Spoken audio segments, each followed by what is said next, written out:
Alright guys, M-Tech Guy here. Okay, so you've been and had your rod bearings changed out. That's awesome. That's great that you're taking responsibility for looking after your car properly. As we all know, these cars do have the potential to have issues with their rod bearings, and you've been and had them changed out proactively to prevent any issues further down the line. That's awesome. Alright, so you've got a fresh set of rod bearings in your S85 engine. So does that mean now that you can sit back and relax, put that concern out your mind and worry no longer about your engine, about your rod bearings? I'm afraid not, unfortunately. So one thing I've spoken about frequently on this channel is letting your car warm up properly, letting that engine warm up properly before you take it out for a drive, letting the engine oil get up to temperature and get it flowing properly right the way through the engine. And that's one way to mitigate any further wear on your rod bearings. Now it does seem a bit counterintuitive. You know, you've bought a car with 507 horsepower, you want to get out, enjoy the car, get on it, and now we're talking about a process that every time you take the car out, you're going to spend the first 10 minutes driving it real steady, real carefully, keeping them revs really low. But if you understand the engineering that's behind one of these engines, then it all makes sense. And if you want longevity out of that engine, then unfortunately it's just the way of life with these cars. It's part of the ownership, and it's just a step that you've got to take if you want your engine to last a long time. Okay, so these cars are starting to get on a bit now. You're talking 10-15 years old on a lot of them, and there's a fair few out there that are getting pretty high up there in the mileage too.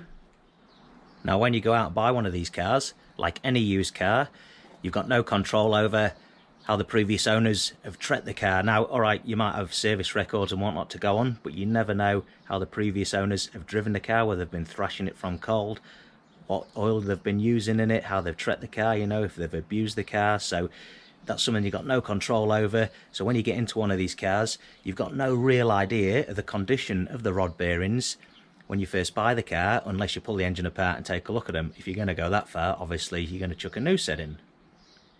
Okay, so like I say, taking on that preventative maintenance responsibility and getting your rod bearings changed out proactively is a great idea, because it gives you a nice baseline to go off moving forward throughout your ownership. So you know exactly where your rod bearings are, you've got a nice fresh pair in there, no wear, and then moving forward it's up to you to look after them properly. So like we've mentioned many times before, one of the best steps you can take is letting the car warm up properly, and then moving forward you should have minimal issues.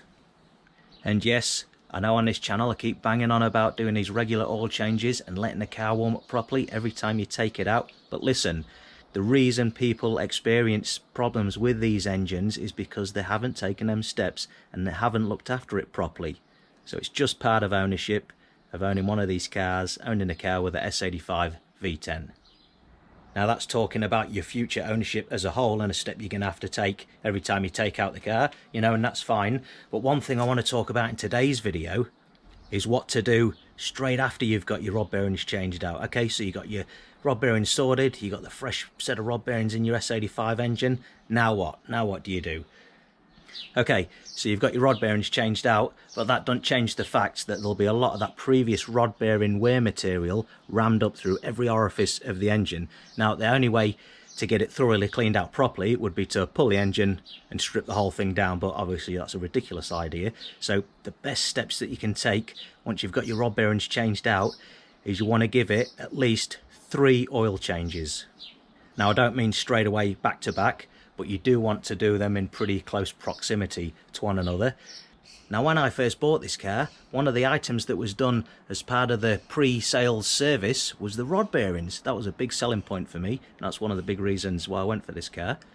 Now what I did after buying the car was I did 3 oil changes. Like I say, not back to back, they were a little bit spaced out, but not normal oil service intervals. And the idea behind that was to try and flush all that old bearing material out of the engine as best I could.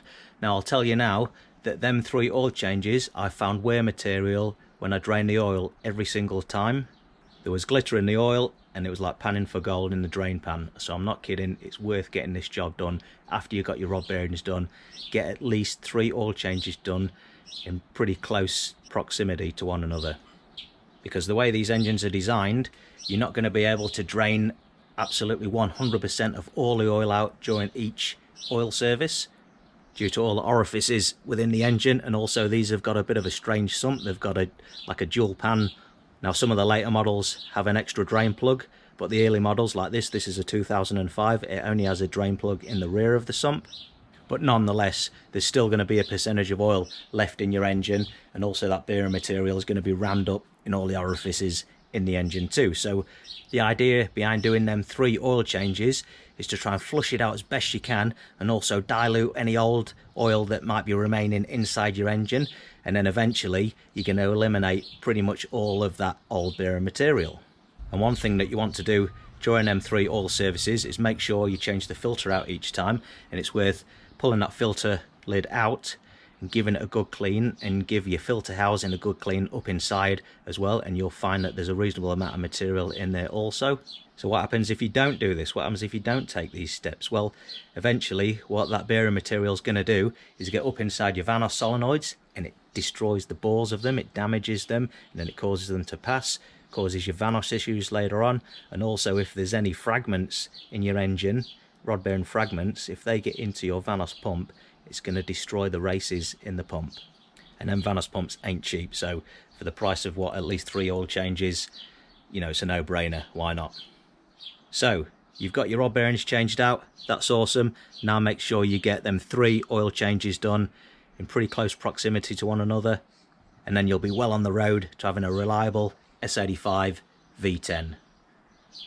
Alright guys, I hope you found this video useful or interesting. If you did, don't forget to give it a like, and make sure to go and check out the rest of my YouTube channel for more M5 content.